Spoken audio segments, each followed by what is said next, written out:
Hello there, everyone, and welcome to Tapcaf Transmissions, episode 4, where we're going to be talking about the Krytos Trap. I am the host for this week, Corey, and joining me, as always, is Eckhart's Justin Ladder. Oh, I didn't know that was a middle name, but thanks for having me on your channel this time. It's very cozy. It's very... Wow. That's rude. No, cozy as in... I didn't mean small cozy. I meant... Hey, there's, like, I didn't say cushions and... that. I didn't say that. Oh, God. What What have I done? Yeah. Well, I double as the guy from Star Wars Explained, of course. So, yeah, so we are back with the third book in Rogue Squadron, or in X-WING, which is our fourth Krytos episode Trap? overall. We've talked about the Truce of Bakura so far, Rogue Squadron, the Wedge's Gamble, Wedge's Surprise Mechanics, and now Krytos Trap. So, first off, how have the last 2 weeks been for you? Any exciting feelings while reading this I book? went to Toronto. I started reading the book about 3 days ago. It was a pretty hard task. As a Corellian, I don't care for odds generally. And also as a member of Rogue Squadron, we typically accomplish the impossible, but even this was pretty difficult. This is a pretty wordy book, but without, like, happening. Yeah, it's not a lot of substance. I read it the night after the last episode. I'd basically stayed up till 8 a.m., read the whole thing, and have been going back over it a couple times since, because we did have a bunch of mod release stuff going on. So it's been a busy couple weeks, but we're good here. I think we're going to be... There's three main plot lines to the book. So basically the trial of Tycho, Corrin getting out of Lusankia, and also Curtin Lore's fun terrorist times. I like that. And I think Lore's is probably the one that ties in a bit less with the other stuff. And we did spend the last few episodes saying that we'll probably talk more about the villains of the series a bit more with Krytos Trap and Back to War. So do you want to, I guess, open it up with talking a bit about what Lore's up to and maybe some impressions on Isard and Blurivoru? I mean, so keep in mind, I've only read the book in the last week one time, not 6 times like you, but I will try my best. So, sorry, I don't know why I said that. But it's coming out with all the shots today. I don't know what's up here. Wrong with me. So basically, at the end of the last book, Curtin Lore, well, all of the Empire is basically leaving a poisoned Coruscant to the New Republic. It's poisoned with this really nasty disease called the Krytos virus. They've totally given up Imperial Center. It's no longer under Imperial control in any sort of meaningful way. Lore believes that Isard in the Lusankia, he thinks the Lusankia is just her secret prison. He thinks she's off planet somewhere, and he's basically been given the job of causing as much destruction and hardship to the New Republic as he possibly can. And of course, his headquarters is not, hidden in the depths of Imperial Center. It's at the top of a really tall skyscraper, which... where he can conveniently see a lot of what he needs to going on. Yeah. The book opens up with the kind of like a public funeral for Corrin, as well as a who everyone believes to have died after he flew into a building and disappeared. They assume disintegrated, I guess, after the end of the liberation of Coruscant. So they're having like a joint celebration of liberating Coruscant and trying to turn Corrin's death into a symbol. So all the New Republic leadership is at this ceremony. Rogue Squadron's there, and Curtin Lore turns out to be watching the whole thing happen and deciding not to bomb it until after people leave, which very effective. I don't really get that. I still don't quite understand what his reasoning there is. I mean, I guess it's more wanting to scare the populace is good, but like you could have literally eliminated like... If you want to try to get an in-universe rationale for it, I guess you could say turning them into martyrs, but at the same time, Yeah. if you're destroying the entire leadership as well as Rogue Squadron, then great. But I think the real reason is that all these characters were still alive in all the books that were written before that take place long after, which is kind of why like very little can happen in Totally. Lore's arc, because it's mostly just stuff that we know doesn't succeed or can't succeed. And then it especially gets worse with when Filari Voru, who is supposed to be working on the New Republic side, he helped them liberate the planet. He's kind of supposed to keep the underworld in check. Accidentally finds Lore and starts telling them who he can and can't hit. Yeah. I guess that's part of the reason why like they have Isard as the main villain and not Zinj at this point, because we know Zinj is killed in Courtship of Princess Leia. So like if they had been pursuing him as the main enemy this entire time, I guess we would have known that it was all for naught, and that he basically would have been blown up by Iran. Yeah, so the like the idea with terrorism is that you do want to go after civilian or non like targets that would seemingly be random. So there's that, but there's also if you have the chance to take out that much political leadership as well, then that's usually something they go for. But Yeah, totally. So I just think it's funny that like he's sitting there in his skyscraper, just like watching the events happening. I just imagine like a Rogue Squadron pilot doing a flyby and like looking out his window and being like, "Hey, wait a second." the plot from the last book just flies through the window. Exactly. Knowing Tycho's luck, he probably would have seen like some lampshade that looked like it had sandy blonde or dark brown hair, depending on the book. And There was a cloak hanging somewhere that was just the right height to be Tycho. Implicate him in all this. But some other, yeah. there's also the question of like how successful does Isard even expect him to be? Because she seems to want to get him killed with all this. She's kind of hoping do some damage, you're gonna die, and I'm okay with that. Yeah, me too.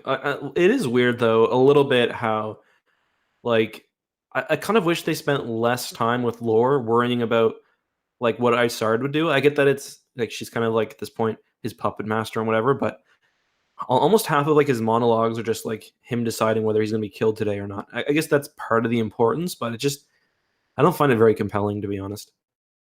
Yeah, I can't even really say he's just around to help progress the plot in other areas because he doesn't really accomplish much, and then nothing really has to do with him except for towards the end of the book. He is trying to kind of go around Isard and do stuff on his own to implicate Rogue Squadron in the destruction of a Bacta convoy, which we'll probably get to a little bit later. Yeah. And Isard already had a plan around that, so he kind of just decides that he's screwed and he's going to go to the New Republic and tell them everything he can to hopefully protect himself. But he dies on the way, and Isard wasn't even trying to kill him. Like there's both of his bosses get him in this book. There's Filari Voru, who says he found him accidentally, and there's Isard, who thought she was killing Derricote. The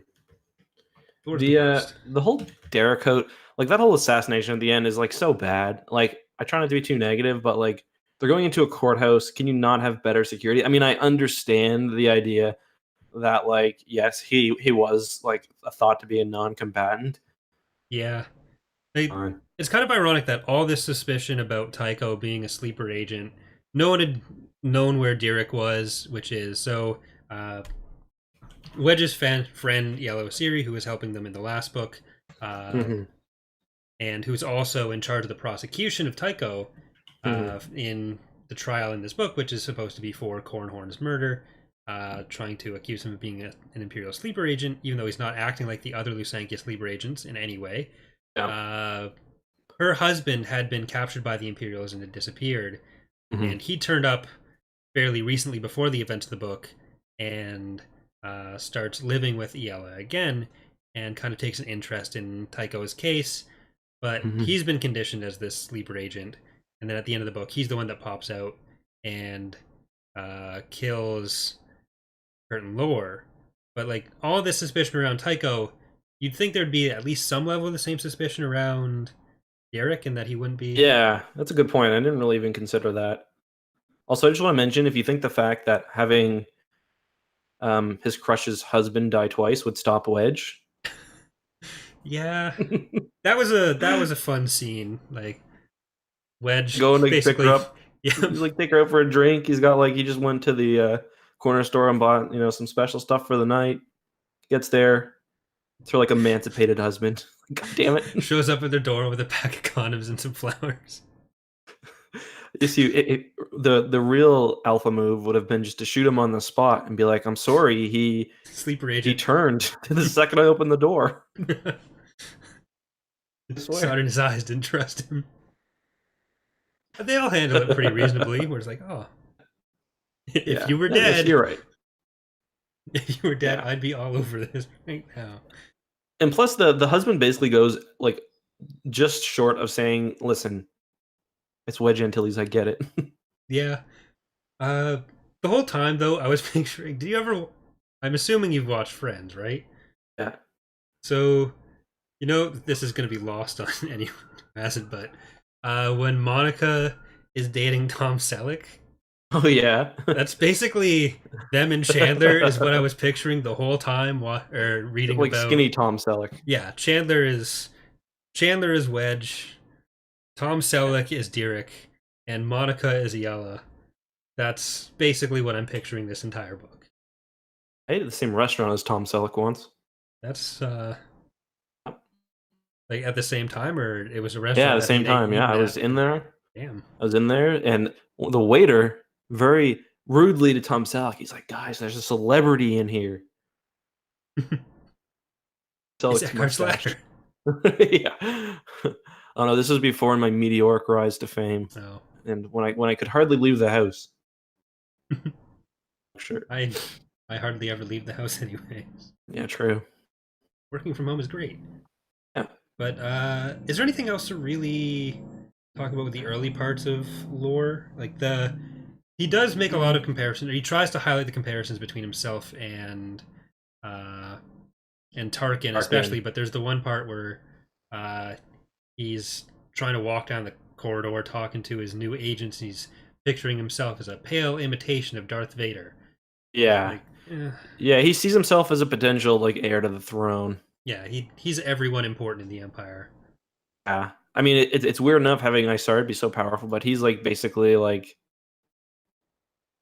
an Imperial. He's like a medium level Imperial intelligence agent. Do we meet any named Imperials in this series that don't think they're going to be the next emperor? I don't know. Does Derricote really? I guess Derricote sees himself as assuming power. Yeah, he starts off thinking that he's eventually going to get some commander kind of the Black Asp. But even in Trees of Bakura, Thanos was thinking that he'd jump up the Imperial ranks and become the next emperor. Yeah, big power vacuum that everyone's trying to exploit. Yeah. I mean, I used to work at McDonald's. Now, if the president of McDonald's Canada ever quit, I would be thinking, that's where I'm going next. That's why you're not still working at McDonald's. Yeah, if you had a bit more drive, buddy. Right. I should quit. And no one's. You see, back in my day, people were in the Empire because they loved it. I want to be the next emperor. Big Daddy Palpatine. He's gonna live forever. He's gonna live forever. No matter which continuity you're in. That's right. Dark Empire V2. On that today. Yep. One thing that I thought was interesting is that they talk about how much the New Republic is relying on Imperial like infrastructure and logistics on Coruscant, like even personnel. Yeah, we talked about it a little bit last time too with the computers. Right. Yeah, I forgot about that. But like, if you're a citizen on Coruscant, like your local post office is probably still being manned or womaned or aliened by the same person or alien. They just kind of scribble out the Imperial badges and their New Republic name tag over it. It's just kind of weird because, like, I mean, it's sort of weird, but the previous book had talked about how like everyone on Coruscant thinks the New Republic's like here to rape and pillage. Yep. Yeah, and then they do. That's another thing that doesn't make sense to me with all the attempts at terrorism. Like Yeah. they're trying to turn everyone against the New Republic, and Yeah. then they're doing all of this, and they're clearly trying to be imperials doing it. And the idea is that they're trying to shake faith in the New Republic leadership to stop it, Right. but that's not generally what happens. It's like not gonna be like, Yeah. oh, you can't stop this, so we're gonna go back to the people who are doing this. In all, it's a fairly convoluted plot. Like, I know Curtin Lore's idea is, yeah, it makes more sense, or I guess it's really Isard's idea, is bankrupt the New Republic. But like in the first book, the main issue is that Coruscant's going to be really hard to hold. And the whole reason that Rogue Squadron infiltrates is so that they can hold it like with against threats from the outside. But now we have like Curtin Lore and Imperial Commando teams inside. And instead of like, we get it, the New Republic like bankrupting it would be bad, but like so would killing Mon Mothma. Really If you can bad. kill Akbar, Mon Mothma, Borsphalia, like you're taking out the entire Provisional Council in one go in multiple points Right. here, and also Rogue Squadron, which was his Yeah. job before, and he's obsessed with it before, and then he's like, oh, I'm not Yeah. obsessed with it now, but then later in the book he's still obsessed with it, so he just can't make up his mind. I was one of the adjudicators for the big court, the military tribunal. Hmm. Like he did, like I get that he just doesn't seem that important to me, and it's kind of like I guess this is kind of like these books are still suffering from the really small universe syndrome, Yeah. where like Coruscant has like one fighter garrison, it's Rogue Squadron, and like the New Republic has like one fighter commander, and it's Som, Yeah, the his fight defender wing. between the Lusankya and the New Republic's entire Coruscant Defense Force, aka Rogue Squadron. It's like, okay, boys, we The I discussion at the started killed about 10 million people. You I gonna love do the anything about discussion at the end that? where it's like, hey, do we have a fleet, Akbar? Like, nah, man, they're No, elsewhere. not Didn't really. you have half the fleet? Nah, man, they're at Borlace. Oh, shit. Skyhook. Guess they're leaving anyways. It's fine. Yeah, and that's why the Essential Guide to Warfare is so good, because it kind of, it explains. Okay, then you just have two fleets. They had four big fleets with a bunch of little task forces, but like you had just captured Coruscant. Yeah, such a build up over, oh, it's going to be impossible to hold. Even if we do Right. get the shields up, or get the planet with the shields up, we melted a Golan, so we're down that as well. Yeah, and we learn in this book that a super star destroyer can puncture through the planetary shields pretty quickly. I hope none of the other warlords are well known for having a super star destroyer. Oh, actually, wait. I think they mentioned a few times, but Warlord Zinj is, Oh yes. yeah. So Uh, you must have just overlooked that. or yeah. Uh, I don't know how I feel about the. I mean, we're getting way off track, but that's okay. I don't know how I feel about the Lusankya being able to bust through the planetary shield. It's like essentially in 10 minutes. It feels like Yeah. Well, it's probably even less than it's only that a because it small comes bit. out and then Yeah, it's just lifting off, the first layer. and it's pretty Yeah. much flying the entire time it's going towards it and shooting. And I was Mhm. giving some nice visual aids there, but Yeah. yeah, it makes So sense that like, it'd be and able to puncture the small area if it's focusing everything I on agree. that. Yeah, I agree. New Republic may as But well that just scene shut a shield generally, down. yeah, yeah, I agreed. That would have been generally like because it gets lambasted quite often. I don't hate it. Like this series is pretty pulpy, so I don't hate that scene. Yeah, works enough. If they couldn't have done it, just she's gonna cause a lot of damage trying to get out. We should lower the shields. That, I'm assuming that would be the other way to handle it. Yeah.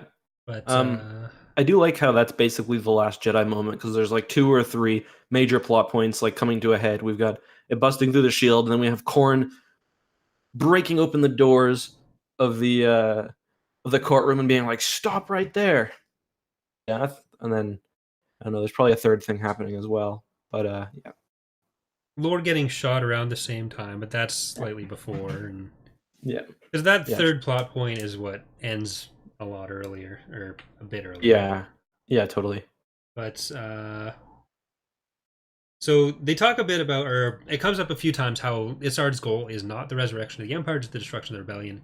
and then lore sees it as the Empire coming back after that, which I do wish we got a bit more inside Isard's mind. Like you were Agreed. saying, where it's like we're getting lore's point of view here. Lore's Mhm. ultimately ineffective, but we don't know how or why, or we don't know what the ultimate goals are with that. And it's been a long time since I've looked at anything for Back to War, so I don't know if that's something that we get more with the next I'm book. not sure either. I mean, these books are pretty self-contained, so I doubt we get major. From what I remember in Back to War, like she's pretty happy, just kind of Being the warlord of dumb. Typhera. Yeah. I Yeah. think if you were to, because she gets, Isard does get a lot of later recognition. So I mean, maybe they could say she was the New Republic for Thrawn or the Dark Empire or something. I don't know. Well, she was a lot of the time trying to just stop Thrawn from coming to take over from her. That's So, true. Yeah, that's like, true. filtering her people, like sending her Soontir Fel. Video on that coming on Saturday. Uh, but I guess we'll just finish off Thor's stuff here, where the next major thing that happens is like he's trying to find the Bacta storage locations because the Bacta is the only thing that can cure the Krytos virus, Right. and his way to do this is airspeeder bombs. But while he's setting all of this up, he gets pulled over by on this planet of 1.5 trillion people or whatever. Which is woefully like an underrepresentation based on the density and the size of Coruscant. Yeah, I did the math one day. Voru finds him accidentally, pulls him in Yeah. to a car as he's going about his day. I guess he tracked him down a different way first and then intercepted him, but it's still like, really? The relationship between Voru, or with Voru, is kind of weird because Lore should have like he should be able to disappear. Like I don't think I guess I get it's the Black Sun, but I still don't think he should be being dictated to by like essentially a criminal warlord. Yeah, the stuff that Voru tries to get him to do also doesn't make any sense. Like Voru's whole position on the planet is that he is, as long as there is this threat from Lore, he's needed by the New Republic to stop the underworld from Yeah. being able to do what he's doing. But Voru also specifically forbids him from attacking anything that's held by Voru, and Yeah, he's selling a lot of back down the side, it seems. yeah, and you'd expect that Kraken would have, if Kraken is not entirely incompetent, because it seems like everyone else is able to find out whatever they want going on at any Yeah. given time on Coruscant. But you'd think that there'd be like this pattern of, hey, these aren't being attacked. Nothing that we know has to do with Voru is getting screwed with at all, even aside from like private back to or hidden back to assets. Uh, so hey, what's going on with that? Yeah, the whole like with the criminal underworld never makes a whole lot of sense. I mean, there's a lot about Coruscant that makes like it's pretty questionable. I mean, it's such a large planet. It's like an Earth-sized planet, and all the action takes place in like 3 blocks, and it's like, kilometer. Like Yeah, the buildings are stretching kilometers and kilometers. Like you never hear like, oh, there's an attack on a Bacta convoy, but it's on the other side of the planet. Like, too bad, Rogue Squadron, you're not hitting that one. luckily everything is 10 feet away from Imperial Palace. If Lusankia hadn't been hidden right there, who knows what they would have done. Yeah, I might have blasted off. No one would even notice. Like Admiral Akbar would have checked Twitter later. Be like, oh crap. Well, also with Corrin getting to his or Tycho's trial quickly enough, he does take a long speeder ride to get to where he was, but I wasn't sure if that was within Lusankia. I don't think so, because isn't he out of the museum? Oh, you mean right? Like the shuttle or whatever, like he Yeah. falls asleep on. Because the exit from Yeah, that part Lusankia was does come out there, but shuttle ride and falls asleep and has a shower, I think. yeah, he's in there for the better part of a day, I think. So it's In the shuttle? yeah. Yeah. So it's got to be a considerable distance away. Probably some underground tunnels or something. Yeah. Plus, Luke visits the area later, and it's fine. And the Lusankia basically destroys everything around it when it's taking off. So Yeah. Then some of probably those some droids considerable come distance. back and build everything back up. Does it? That's a question that came up for me when I was reading that part about how the droids function. Like, if all those things were destroyed by the Lusankia, and there were a bunch of aliens and people, or I guess aliens are people too. If True. there were a bunch of people in the area that were killed by it, and the droids just come through and recycle the resources, do those new buildings have people in them? And by in them, I don't mean living in them. I mean, are there people incorporated into the buildings? shutters and the bones sticking out of the wall? Yeah, Probably some melted disgusting. Gamorreans. Oh, that was disgusting too. But one of the weird things with this series, it like kind of young reader-esque. But then it, like the sex bits and the violent bits are pretty,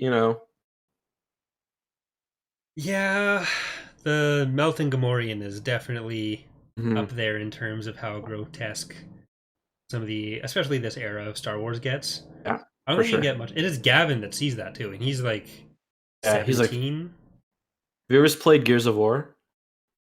Yeah. Sometimes when like you blow an enemy up, one of the lines is like, "Ugh, got some on me," or like after they stomp an enemy up. That's basically his reaction here. Yeah, like, that's gross. I'm just gonna have to clean this up. Yeah, I think I catch the whole place on fire afterwards, so that's probably for the best. At least the guy locked his door so no one else would get infected. Yeah, like they don't like that's pretty damn noble. Yeah. Game wasn't part of the Squadron at this point. No. Piggy. Yeah, well, the Gamorreans, the Ewoks, these are all things that come later. So there's a high turnover rate in Rogue Squadron. Yeah, although not really when you think about the fact that they go into battles where they're like really poorly outnumbered, and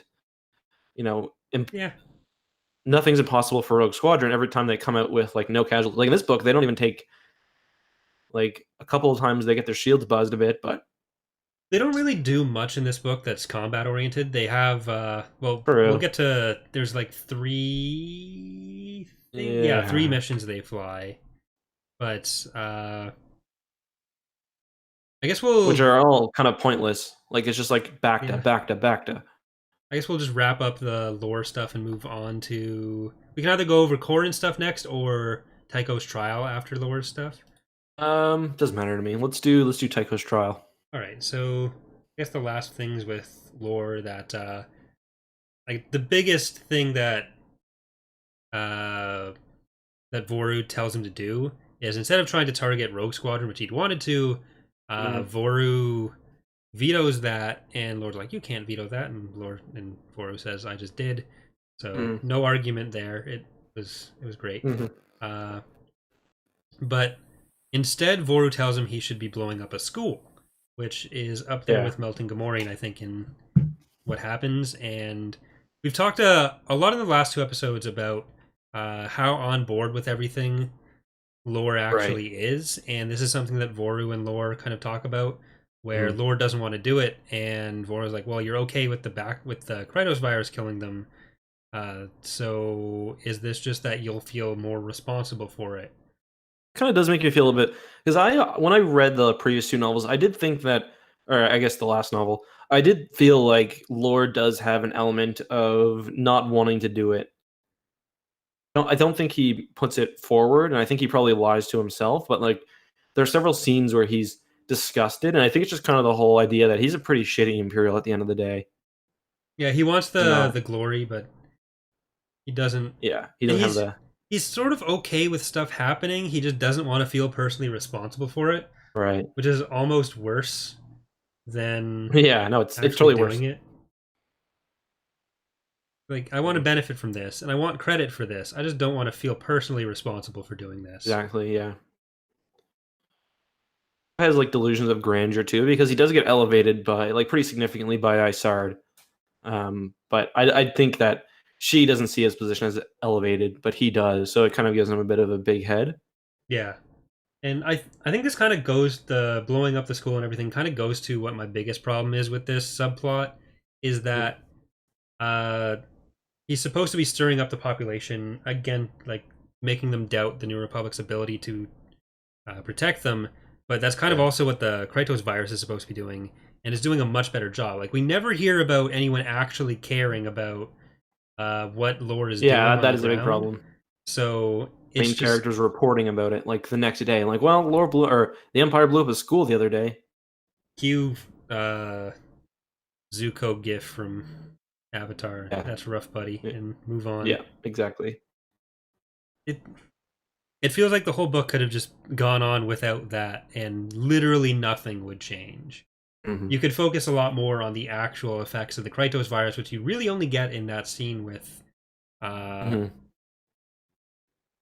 with Gavin and the Gamorrean, where he's doing the treatments there, and then a bit with the Provisional Council, where they're talking about how difficult it's going to be to manage, but you don't get any of the on-the-ground effects from it.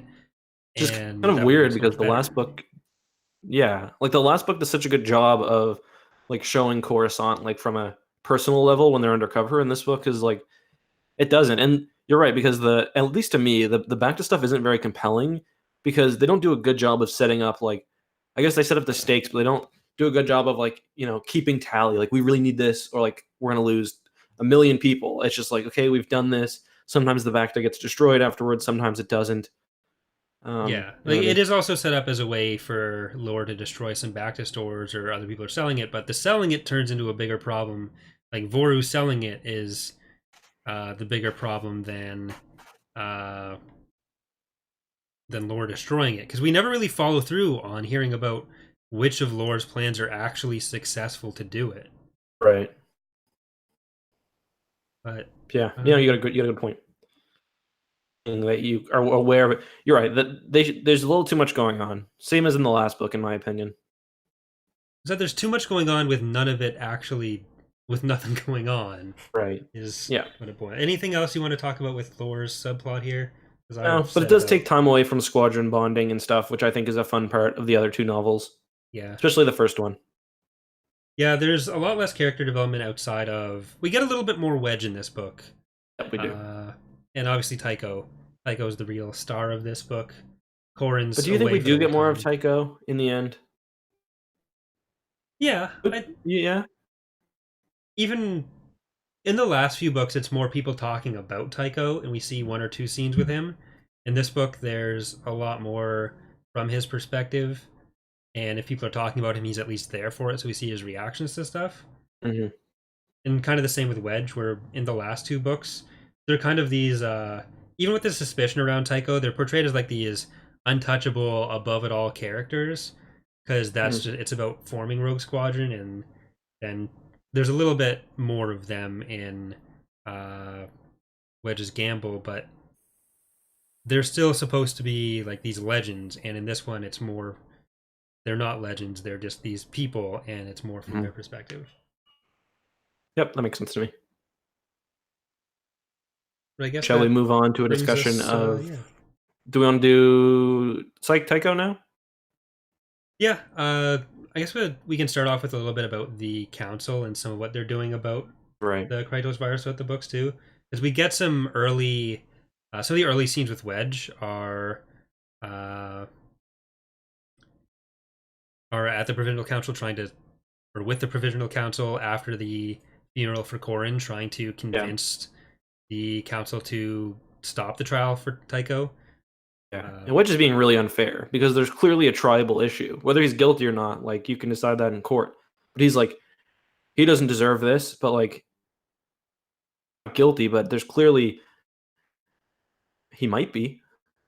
Yeah, this Like is your that's a very wheelhouse. imperial So thing to do. Like it's like one of the first big cases since the like judiciary, or it's not really the judiciary, but it's the military courts. And Wedge is like, and they're like, no, like he might not be. And he's like, we'll see. yeah, the way the rest of the council argues for it isn't really that great either. Like they don't focus on the fact that yeah, Corin's dead. He's on trial for murder. There's a reason to believe Mhm. he did it. It's gonna be a fair trial, and we'll go from there. It's more like, oh, but if we don't do it, people will be mad. Right. They just focus on the optics, which is like the worst way to convince Wedge, where he doesn't Yeah. care about the political optics that much. It's Yeah. He's not a policy guy. I agree. It's just like Wedge is being unreasonable. yeah, they have a lot of, Yeah. at least, even if it is kind of circumstantial for some of it, they have Oh, a good amount totally. of evidence. Tycho has 15 million credits. I mean, the core and horn thing enough, like right before the battle and what he thought was a threat, like that's probably enough right there. Yeah, like everything that turned out to not be the case, like the Lai Nutka being mistaken for him was kind of weak, but no Yeah, I one knew agree. why Corin thought it was Tycho. And then with whoever would have had access to the headhunter, no one else mentioned Erisi going over the Mm. headhunter. So there's And the thing with Jace too. yeah. So there's a lot of reasons to believe just because of people miscommunicating or Corin being too dead to or allegedly too dead to Yeah, let people know what's actually going on that yeah, I like yeah, agree. Tycho should be tried. Yeah, totally. Let the courts figure it out. I mean, And it is. I do find it a little disappointing that like this book does this, but Fate of the Jedi does this way worse. In that the way the court is set up, is literally the exact same as other popular series. Like they've got bailiffs, they've got tribunal. They don't have a jury in this only because it's a military trial. But like they've got rules of hearsay and evidence, and it's just I don't know. If the movies did a big trial like that, I think they would have thought of something different or more interesting. a new way for space trials instead of just Yeah, typical media trials. exactly. Well, it's great that like there's no such thing as conflict of interest or anything Yeah, keeping true. people out of like all but sure for the defendant picking his defense attorney, but like Yeah, the you really shouldn't even have a conflict of interest there. the fact that Iella and Etik are in the Right. positions they are, and just it's And very like, convenient that they knew everyone. yeah, and what's his name has already basically prejudged him as well. Yeah, if they're worried about the optics of the trial and looking like Tycho got off easy, then stacking everything with his friends or people who are in the public eye Right. supposed to be his friends seem like a really bad way to get rid of Having him. having one of the judges being like, "Boy, I knew he wasn't guilty because of secret military stuff. Can't tell you. You gotta trust me." Yeah, Aaron Kraken's kind of a dick.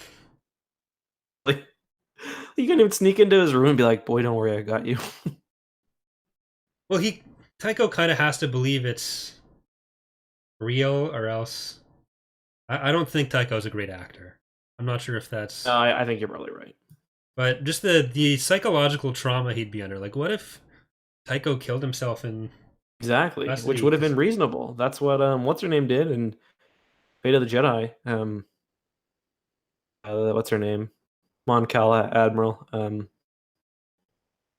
The one who Niathal, partnered. What? Niathal, The one who partnered with Jason. Remember yeah, the other Cha chief of state? Niathal. Yeah, yeah, The no, I thought, yeah, yeah, yeah, yeah. like he Kraken does know that's not gonna happen, and he does say that I wasn't sure Tycho wasn't a sleeper agent, just that he Yeah, wasn't the spy within Rogue Squadron, which fair enough. actually the But same as Fate of the Jedi, because the whole reason Niathal kills herself is because she doesn't want to divide basically like the Galactic Alliance. So like this trial is literally like a so I'm like, oh, kill myself and everyone will know they're being equally hard on humans. hmm. And then it'll just rip apart the Republic anyways because everyone will be upset that it turned out he didn't do anything. So nothing is accomplished. Would have been interesting. Would have been an interesting plotline. If Tycho would have committed suicide in the book, Yeah, yeah, yeah, it that would have been nutty. That would have been nutty. his skin melts Big off nuts of to make him. that move. Itos virus Gamorrean. Yep. I don't know. Like the second, anytime like there's a discussion of hearsay laws, I'm just like, bruh, So are there forced. any specific points And they of get the hearsay pretty much right because the basic rule of hearsay is so like if I tell you going to the bathroom, it's not hearsay for you to say that okay, Justin told me he was going to the bathroom, but it is hearsay for you to tell me or for you Justin to went to the say bathroom? Justin went to the bathroom Yeah. unless you witnessed it. Or like a better example would be like I saw if I said earlier I saw Isar taking a bath with like it wouldn't be hearsay to say that I told you that, but it'd be hearsay to evaluate it based on the truth, with some exceptions. I started taking a bath with Corin because everyone wants to take a bath with Corin in the series. Exactly. So do you want to give your credentials here for? I'm technically a lawyer, technically a called lawyer, but I'm not practicing right now, obviously, because Star Wars is cooler. But part about any sort of like, this book is better than some of the other times where court proceedings come up in Star Wars. The worst thing is you have a lot of the lawyers delivering basically testimony. For example, you never like have a lawyer just say, but the thing is, we witnessed, or like Joe witnessed this happen. You'd have to, interview Joe and be like, hey Joe, like, like lawyers can't give evidence. They can't like go off on long spiels like that. Yeah. So you're saying that Star Wars Law and Order is not an accurate show? I mean, it's accurate to real world Law and Order. No, I mean when this became a special episode of Law and Order. Oh yeah. No, you're right. Didn't you watch that episode?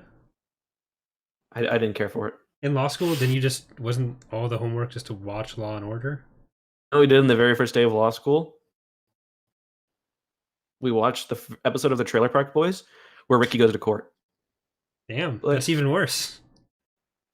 It's actually like it's like there's a pretty important issue about like oneself or access to legal services. If I can't smoke or swear, Is Trailer Park Boys a thing outside of Canada? A little bit. Now that it's on Netflix, I think. Okay, so this isn't going to be like the most Canadian thing since the first episode when we have said sorry like 3 times in it'll be fairly Canadian. 15 seconds. Yeah, so it'll be fairly Canadian. One of the first things though with the Provisional Council when they're talking about how to treat the Krytos virus is we get a lot of discussion about what will and won't work in like Star Wars alt med. And early on, we hear about how Cian Saw, was it Cian Saw? No, it was the other Celestian. Not all Celestians are Cian Saw. Yeah, the other one. But whoever's on the Provisional Council. And Nub? That? No. I'm a Celestian racist. But whoever's on the Provisional Council there was no evidence that he had been exposed to the Krytos virus, but he still had preventative Bacta treatment. Then later on in the book, there's no evidence that preventative Bacta treatment does anything. Yeah, they're basically showering themselves. Yeah, no one has access to Bacta, and they're just misting it everywhere. Doing it. Yeah, I think it comes up twice that the Provisional Council is doing it, and then Borsphalia is proposing like a Bacta spa situation.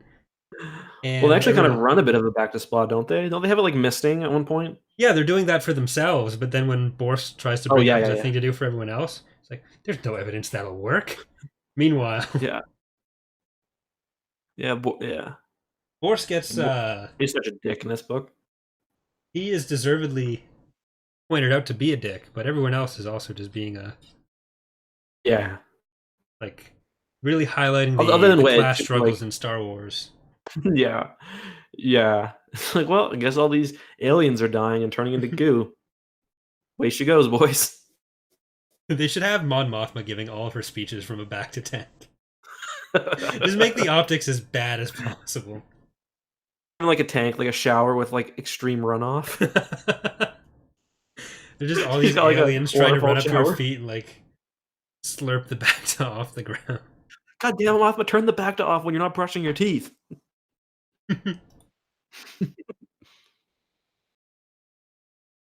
Damn, really lost track now. Yeah, we're talking about. So I guess we got the mission to Emperor's Station. That's not really related to the trial. It's just as a way to get more backup or more Bacta. Yeah. There's not a lot there. All the recesses for Rogue Squadron missions because on both sides everyone is involved in it. So exactly. I I think the Provisional Council meeting is where we get most of the evidence dropped on us about Tycho, right? Because that's where the 15 Yeah, million credits are pointed out. So Isard had set up some accounts for him and put credits in. yeah, and which is really dumb because why is a sleeper agent going to be paid? Yeah, Like, which Wedge points out optics. it's like, and the Thrawn trilogy does a really good job of doing that, like making you second guess your like. The New Republic is always second guessing themselves like all the time when they fight Thrawn, but it's kind of believable. With Isard, I'm like, yeah, I don't know. Her like most notable feature is she's got different colored eyes and they call her Ice Heart. Yeah, there's a lot that's just put to like, oh, this is really obvious, but it's not obvious because it's Isard. If we knew what she was doing, then what a Yeah, but she crazy hasn't world earned that that would yet. be. Like, no, you've guessed everything. This is just she deserves none of the credit you're giving her. We have never seen her do anything competently. Yeah, exactly. It's one of the first things we see One in thing the I book like is about failing to condition Corrin. and then exactly. And Yondo Donna. Yeah, They don't that's mention his last name in this one, do they? But they, no, I, heavily yeah. imply. John, who else has that name? He's got a beard. Old man. They slowly just work you into it. Beard. I And know they that did mention face. him as being dead a few books ago, so they were setting it up. This was Oh, a long really? con. As we brought it up earlier, I think it was in Rogue Squadron where back then the rebels didn't have any admirals, and we Right. lost Jan, so they barely had any generals or something. Yeah. Something like that. I'm really reaching back here, but it was Yeah, and the whole Battle of Yavin evacuation is like a very convoluted thing because there's been like three different takes on it. There's like the Star Wars Marvel comics, like from back in the day, they covered that like as part of the like the ongoing series in the 70s, and then they one of the Rogue Squadron games, and I'm sure covered elsewhere as well. But like that one where they that pretty famous shot of the Super Star Destroyer tanking a shot from two regular Star Destroyers that come out of hyperspace. Everyone uses that for like Star Destroyers have really strong shields. That's from Vader blockading Yavin. Mon Ramonda is the other. Every capital ship can beat a Super Star Destroyer one-on-one. Our 12 X-Wing could probably do it. Oh, that comes up again. But yeah, so we get all that evidence, and then Rogue Squadron has their first mission of the book of 3 missions, where, again, going for back to I'm about to be arrested. Sorry. But they're being sent to an Empress-class station in the Yagdul system, which is where Zinj has sent. That's on the cover, too. Yeah, that's the circle-y station on the cover. And the other fun thing about where Yagdal is that Zinj's territory is all like northeast part of the galaxy, and Yagdal is middle south, so it had to be close to Typhera because they were getting the shipment back to there. But Zinj has the station over Yagdal. They go there for the captured convoy. Are there Mon Cal cruisers in the actual battle? I don't think so. No, it's just the fighters. Yeah. But the cover like does have 2 convoys. weird ships, which are they look very Bakarin, but are I assume supposed to be Mon Cals. They kind of look like MC90. Yeah, they do actually. MC90s. Yep. What was I going to say? One thing I don't like, there's too many bug species introduced at this point because you've got the Vratex and the what are the other one? Rogue Squadron's engineer, basically. Is he one of the ones from Roche or something? Yes. What are they called again? Dang it. What was his name? It's like Zri or Vri. Zrai, I think. Zrai. Verpine. Right. He doesn't show up very much. So right. I actually kind of like how they handle that, though. As a character. But the reason why I was kind of confused is because Yagdul is also home to the Given, who are they're not insectoid, I don't think, but they're species. They're confusing to me because they're like the other one because they have like the math ability. Skull Boys. Like hyperspace calculations in their head. What's that species again? The other, not Vratek, but the other one? Verpine, right? And aren't Verpine like that too? Like they've got natural, not mathematics, but like. Yeah, all the insectoid species do end up being pretty Geonosians. So there's the Vratex, Verpine. The Vratex who are insectoid. I don't know, do the Vratex have? They must, because they do like the back to stuff. And then there's the Given from Yogg-Duel. It's just like too much in my mind. They're more like kind of insects. They're like they're like the Gan kind of.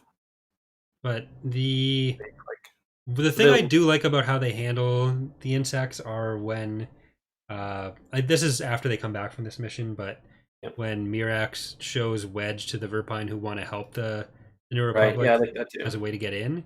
But their communication in that scene, where it's like the Verpine is communicating as if Mirax and Wedge have the same mind link they do, and it's not something we really see a lot in Star Wars, where it's like the species actually are different. I like it. And just mention like, oh, he was a Shistavanian or whatever, and they like always touching on Wedge and stuff, and Wedge gets kind of down with it by the end, and Luke at the end already knows. So. Yeah, because Luke is a mysterious Jedi warrior who's off being all successful at this point, even though everyone dies. Corin Orn, your grandfather was a Jedi? Good enough for me. Yeah. The battle with the Empress class, 3 squadrons of fighters, of course, is enough to take it down, because fighters can do whatever they need to. And all the fighters surrender. They agree to be guards for the convoy because they're mercenaries and they want to keep their TIE fighters. A lot of the fighting kind of gets yada-yada'd. I did like the one thing with the fighters not being too OP is when they get like all 12 on one strike cruiser. I was like, that seems right to me. Yeah, because they're very fragile. Like the description of the strike cruiser in this book, actually. Yeah. It's basically like, hey, did we mess up the strike cruiser description prior? Don't worry about it. They're all different. That's at the graveyard. Yeah. I'll hit the strike cruiser, but like, I guess they're like coming from under. That was a pretty cool battle, I guess. Was the graveyard battle that was after the? It's after the Empress attack. No, the Empress is first, and then they do the Rhodia raid, or not Rhodia, the Ryloth mission.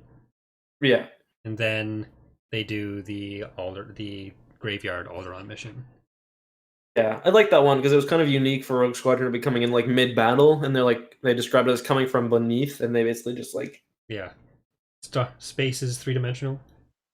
Yeah, and then of course Mirax is presumed dead. She's not. No one cares about everyone else later on.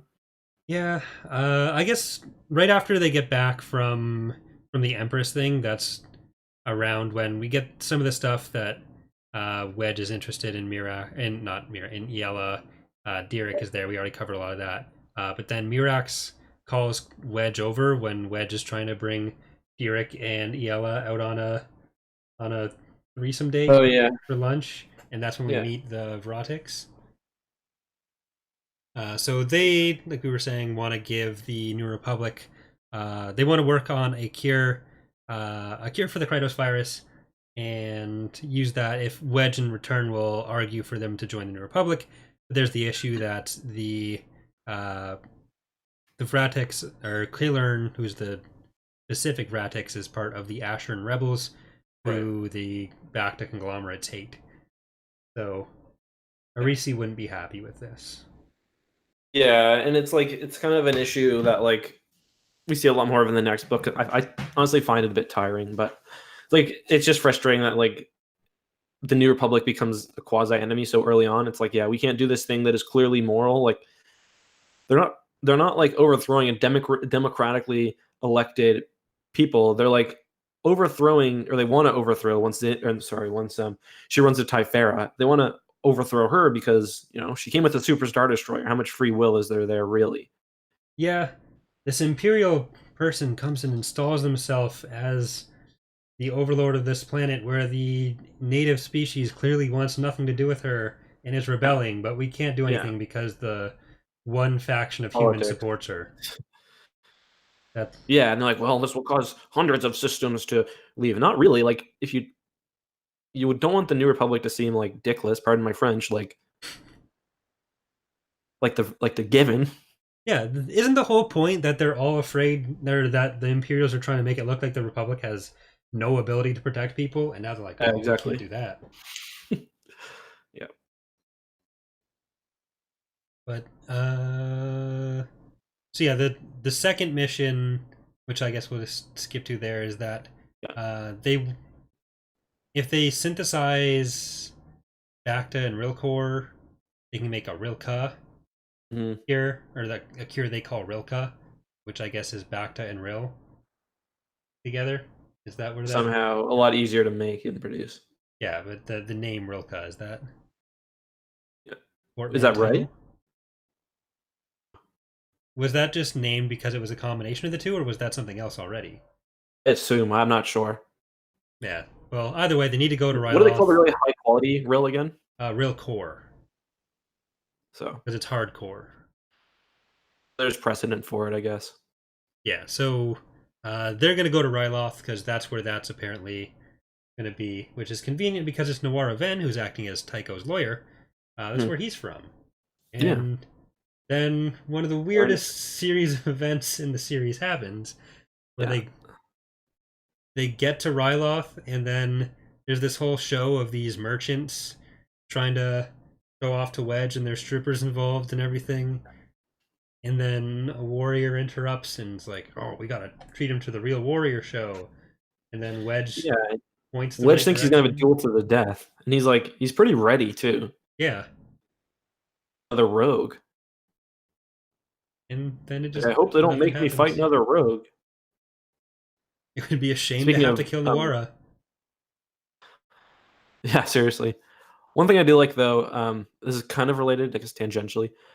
They have, I think they use vibro swords, and Yeah. there's like a scene later on, or like one thing they say is like it's like stabbing with a vibro sword and like changing the oscillation. I thought that was a kind of like nice visual image. Mm. Make like the edge kind of fluctuate and Very good in KOTOR. yeah, definitely. Yeah, Sure, so punk is going for stealth. they don't even really have to do anything there because the merchants don't want him to do anything. The warrior dude doesn't want him to do anything except for like maybe kill the merchant dudes, but they just leave. So Yeah, they it just was. get the Kieran go, or the real Korin go. I remember that part, so I kind of just like skipped through it. Yeah, nothing really happens there. And the third mission is the really important one, where we talked about it a bit with Lore, where he got the interception, or the intercepted communique that was supposed to go to Isard, that there was uh, the convoy of Bacta going through the graveyard, and then he was going to send a fake rogue squadron to get it. But Right. Isard had already gotten the communication. He wasn't sure how, but it's because Isard is on Coruscant and Lusankia still. Mhm. And Zin, like Isard had sent Zinj the information, so Zin shows up, blows up the fake rogue squadron that Laura had sent, blows up the convoy, and allegedly, or everyone thinks, blew up Mirax, who had luckily gotten away and gone to Borleas to research more Kier stuff. Yeah, she basically saved everything. Yeah, off screen. It's a bit much Entirely with off like screen. Mirax and Corin both. These books do a lot, like revealing big plot points, like in passing. Like I'm pretty sure they say that Mirax is left alive during Mon Mothma's speech. Yeah, it was like Do the not same thing even with mentioned at Jay. all until afterwards. You don't even get Yeah, a moment of Corin being like, "Oh no, Mirax is dead." You just get, yeah. "Hey, it's great that Mirax is alive." Oh yeah, did we forget to mention that she solved the plot while I was busy doing other stuff? I spent an hour in the Jedi History Museum taking notes in my binder. But yeah, that's yeah, it's not bad. I mean, it's the first time we really see a Super Star Destroyer in action because it's the Iron Fist is basically just leaving, right? Yeah, they get there just as it's headed out of the system, I think. They do a good job showing like the brutality as well. Yeah. And this is kind of, it's still setting up Zinj. It's Like the first time we really get to see Zinj doing stuff too, where he's just this off-screen threat for the rest of it. Yeah. One minor thing: the Superstar Destroyers in this, of course, are described as 8 kilometers long. Oh. Dark Empire describes the eclipse as being 15 kilometers long, or 17 and a half kilometers long, or something, whatever that is. Got retconned, so the Executor ended up being larger, but the eclipse never got because proportionally, if the Executor is getting a boost up, clearly the eclipse is meant to be the larger version, right? So it should have got the Yeah, I think they just went the proportional boost direction as of well. like the Eclipse is bulkier. Yeah, they did. So, Executor went through like what 4 different sizes. Yeah, it was like 8, 12, I think like 17 and 15 and 19. Yeah, every possible size, and then Yeah. yeah. But Yeah, it was a settled issue by the time I started really being into that stuff. So yeah, I remember starting the Thrawn's Revenge mods, and it was still slightly wonky. It was mostly settled, but it wasn't entirely as accepted. right. So there was still a lot of reading Curtis Saxton's Star Wars technical commentaries. Yes. See, listen. One way to figure it out: take the size of the hangar on the home one, take the size of a Lambda shuttle, compare the two, find the size of the home one, compare the home one with the Executor, then take that number and figure out that the Death Star is actually 900 kilometers in diameter. And then you can also scale it against the potato in the asteroid field and the shoe at Hoth. Yes, and then you give Curtis Saxton a Incredible Cross Sections book where he says that and hit targets 12 light minutes away, which is like 100,000 plus kilometers. Yeah, so what you're saying is we need to scale up the maps in Thrawn's Revenge. Yeah. This book, Wedge is like 400 meters away. He's like, ah, boys, don't know if I can hit it. I don't know if I'm in the right position to fly through someone's living room window that I know. Yeah. Yeah, exactly. But yeah, so that kind of covers a lot of the missions, which again, none of them really result in too much. It's just off screen. Are we getting enough Bacta stuff? But over the course of that, there's still stuff going on with Tycho's trial where the rogues really suck at testifying. They all get angry, like, why are you trying to argue with me in this adversarial system? True. I don't understand. And yeah, Ven's not a very good lawyer either because he doesn't even try to like anything. Like he probably could have negotiated for instead of being murdered with a plea or something. Although, actually, no, never mind. They probably mentioned that, and Corin probably says no. Never mind. Ignore that. Well, you think more of the book should have been Nawara trying to convince Tycho to take the Listen, plea I deal? never once saw Nawara do an indexing of the funds in his capital expenditures account. So Yeah, just stop. that just brought up the thing where when they were wrapping it all up and they found that other imperial accountant or whatever that completely slipped my mind until now. It was like, well, do you know that if this is something they did with anyone else where it turned out to be fake? Like, yeah, most times, but we didn't think it was the case this time. Did you see him spend any of the money ever? Well, no. Did he seem to know it was there? No.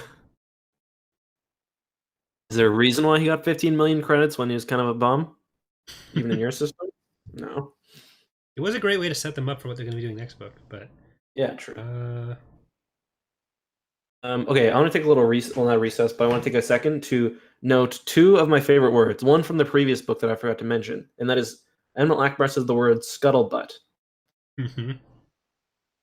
I forget what the meaning is. It's hold on. Hoopla. My Kindle can tell me. Scuttlebutt. It is a rumors gossip. and gossip. This is the definition in the Kindle. The scuttlebutt had it that he was a government spy. Tycho? Well, I don't know. And then the other one is hollow shill. I really like that. Hollow shill? Hollow shill, like just going on the TV and just spouting crap. Oh, yeah, so like the Billy Mays. Would that be a Billy Mays Is he a No, I hollow shield? think they're referring to reporters. Yeah, I Okay. guess so as well. God, Scuttlebutt is gossip in military circles. There you go. I love that the setup for the Shitboard rumors. deal Oh, for Lore to testify is like, okay, you're gonna go on this press conference and give this yeah, phrase rather than just tell me. I know. I'll just send a boy over and like I'll just send one of my bros over and we can pick you up and Just make it as dumb a phrase as possible. Get Noir to go on the news and say the eagle has landed. the bathwater is running cold. The bathwater is running cold. The ice reservoirs are melting tonight. I'm sure that Akbar could really help with some similes or metaphors. Oh god, I did record as many of those as I could remember. As I complained about them last time, where everything Akbar says has to be an ocean metaphor. Yeah. We have in this book, trouble is a vast ocean, and for us, factor distribution is the issue lurking in the depths. You do a better Akbar than Anthony Heald or whoever did the audiobook. The trial is indeed a concern of mine, but I consider a trap or a cove. My real concern is the ocean of security for the New Republic. Then there's a treacherous riptide shifts allegiances, which I thought was apt. I'm gonna forgive that one. Yeah, I like that one. I concur that this is the tide on which you should sail is the other one. And then last we have, so actually 5. Akbar's barbells twitched. In the black depths all manner of beasts can swim. Which also probably more apt for where he's from. But just the way he communicates to everyone else of everything. Yeah, like, has to be a Mon sea Mothma's just metaphor. so tired of this shit. Like, Mon Mothma's got like Phalia with just his self, and Akbar with all these endless ocean references. It's like 3 o'clock in the morning. Akbar's like, "Oh, the skies are gray today, indicating that we might be." And then Mon Mothma's just like, "Holy hell, shut up!" Like, I'd love a scene where it was just like Mon Mothma's just like, "Shut up." We should just get a bunch of scenes with Phalia talking about hairballs and stuff. True. Or the Kraytos is the biggest furball for the New Republic right now. Bothans, it's funny when you start reading Star Wars books, you see like the things every author does, making Bothans have their ears twitch or like their hair ruffling and whatever. Yeah. They're like the most conspicuous, unable to conceal their emotions beings, but they're the best spies ever because they can conceal themselves in some way. And every time they meet someone, they're like, "Well, how about that second Death Star?" You guys Every didn't forget that Bothan one. pickup line just involves opening. Hey, you notice how your planet hasn't been blown up? It's kind of bullshit that Disney did Rogue One first. Is Rogue 2 just Bothans? Zahn has a lot of good ones. He says, what words does he say a lot? Scuttlebutt? What? Scuttlebutt? I guess we'll get there when we yeah. Yeah. So the trial comes to its natural conclusion when Corrin shows up and absolves everyone's concerns, and Kraken says, "Yeah, I know." Yeah. Thereby rendering a second plot line almost entirely moot. Yeah, he doesn't need any sort of evidence. He's just like, I figured it out on my own. I did my homework. Had no one else figured this out yet? Idiots. Seriously. I do like the idea. Sorry, I was reading the chat. I like the idea that Bothans have a false sense of security or sense of self-worth, because Palpatine basically gave away the plans and they still lost a bunch of them. Yeah. Star plans, literally nobody could have done that. Palpatine's just cackling from Biss. Hear what he said. It was just a text message to Boris Phalia. Fly in the big hole. Blow up the shield. Fly in the big hole. You got Remember that first time when you had to blow up a small hole? We're gonna leave it unfinished. Fly in the big one this time. They miss most of the information. They don't get to the friggin' big lasers working. Like, that's probably pretty important. Yeah, hold on. Wait a minute. What did the Bothans do? Did they just find out where it was? Must have been. I sent. Oh yeah, there's that line from Robot Chicken. Someone quoted, "I sent boffins to get my coffee, all dead." Oh shit! I didn't mean to send you the second Death Star plans. Please delete unless you're into it. New Sorry, data my pad. cousin Who put the dis? Death Star plans. We clearly need to do an episode 6 rewatch, and Yeah, agreed. that'll be the next episode of Tapcaf. But yeah, there is a Tapcaf mentioned in this one. I think just one.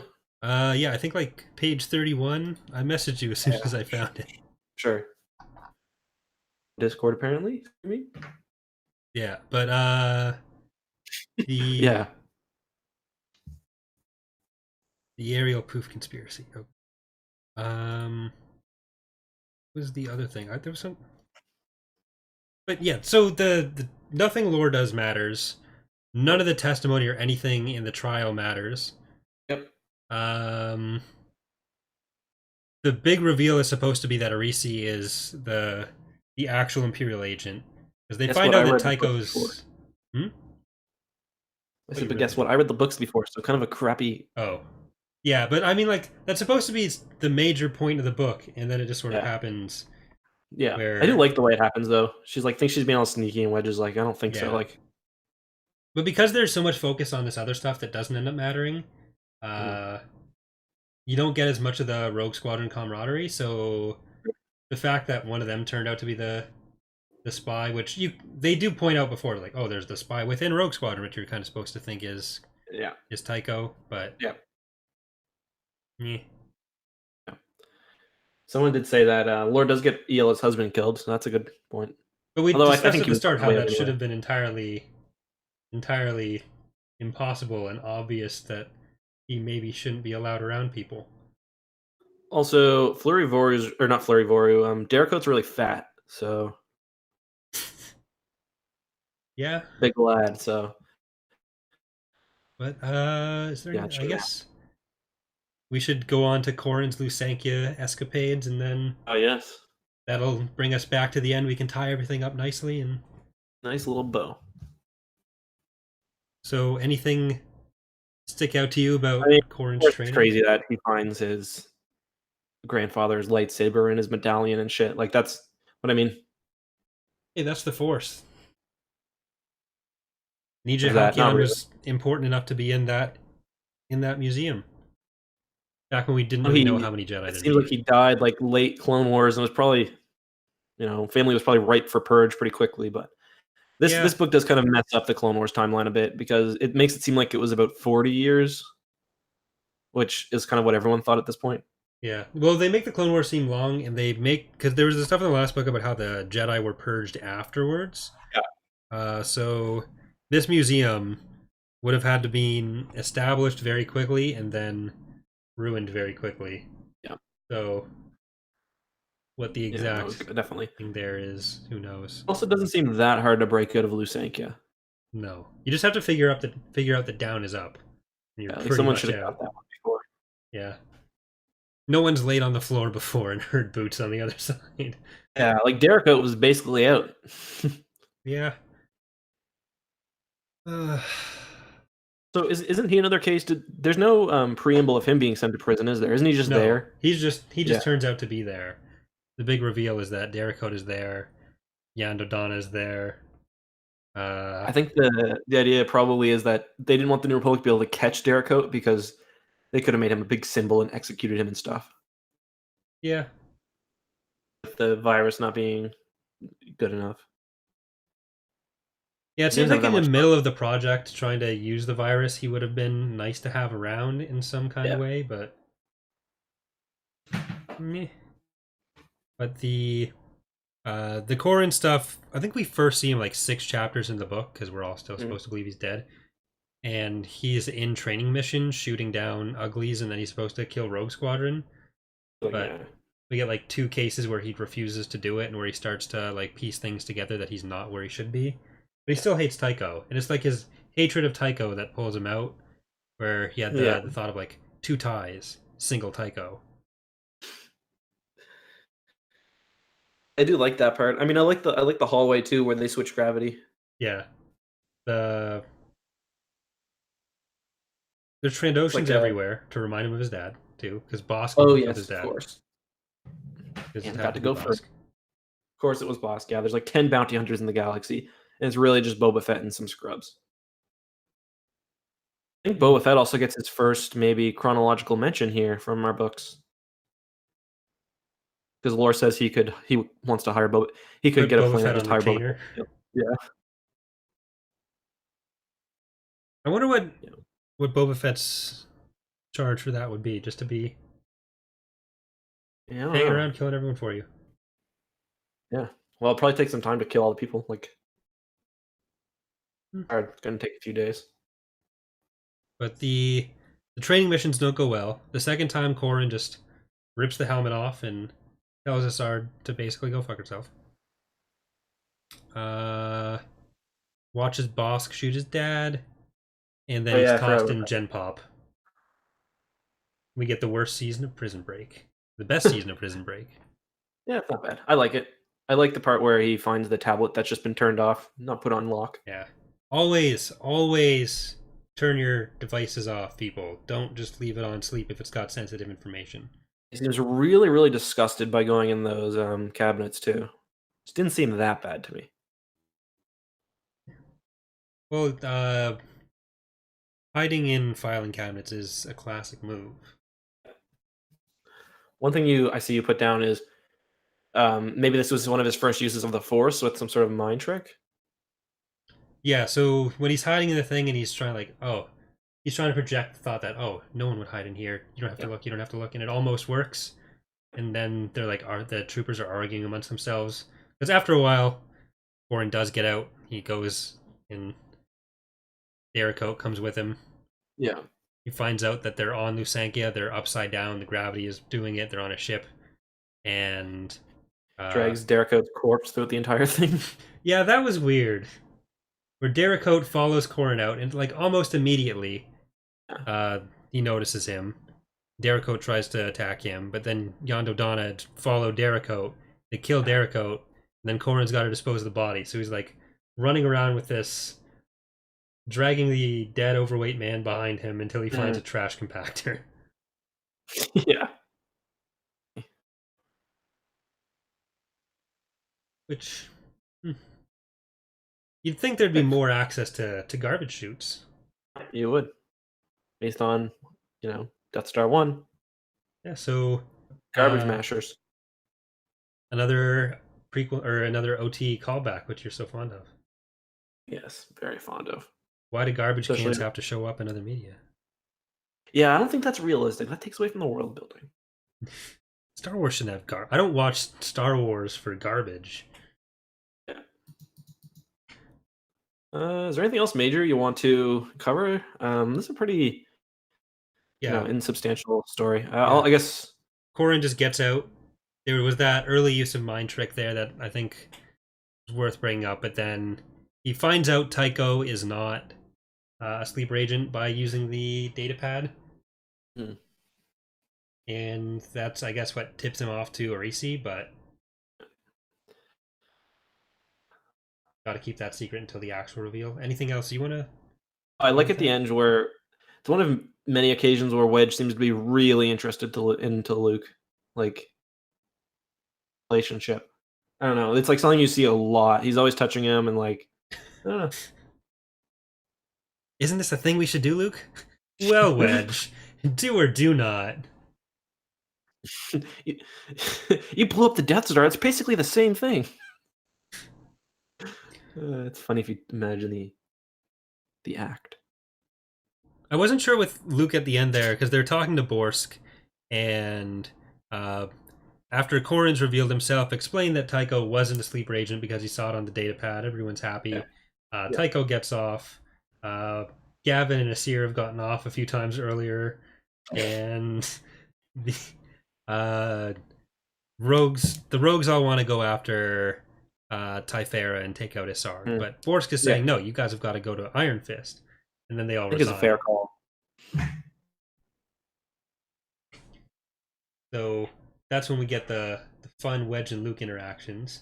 Yeah, and we get Luke trying to get Corrin to be a Jedi. Luke tells Corrin about his his history, which Luke happened to have been looking into, which is convenient. And So creepy. does Corran make the right call here? No. He Also, should have gone to Luke be a is Jedi. telling everybody. He doesn't pull Corran aside and be like, listen, I know that your family is very important to you, but grandfather's not who you thought it was. Yeah, it's like going in front of all of his friends and be like, hey, you're adopted. Or like when he calls out fake Wedge in A New Hope. Like Wedge is like some seasoned military. He's like, no way we can hit that. And Wedge is like, nonsense. I used to bullseye Waff rats in my T-16, way smaller. And Wedge is like, screw this Fuck is guy. this guy? He's a farmer. Like, And that's what started the lifelong obsession with Luke. Do you think that that's where he got the need to get Luke's approval? I think so. I mean, he talks about. I think he's kind of reimagined the situation because he talks about how he was just him and Biggs were just flying covered for the farm boy. Yeah. As soon as Luke said we'd be no good back there, that's when I knew we were going to do no good back there. Just two shields. That's it for me. But any thoughts on Corran's decision not to become a Jedi? All right, sorry. Like, obviously he'd be more help to like get the basics down. Even, you'd be more useful for Rogue Squadron that way. But if we look at Luke's track record at this point, True, and I do like his character arc. Is Corran going to die if he becomes Luke's apprentice at this point? Yes, 100%.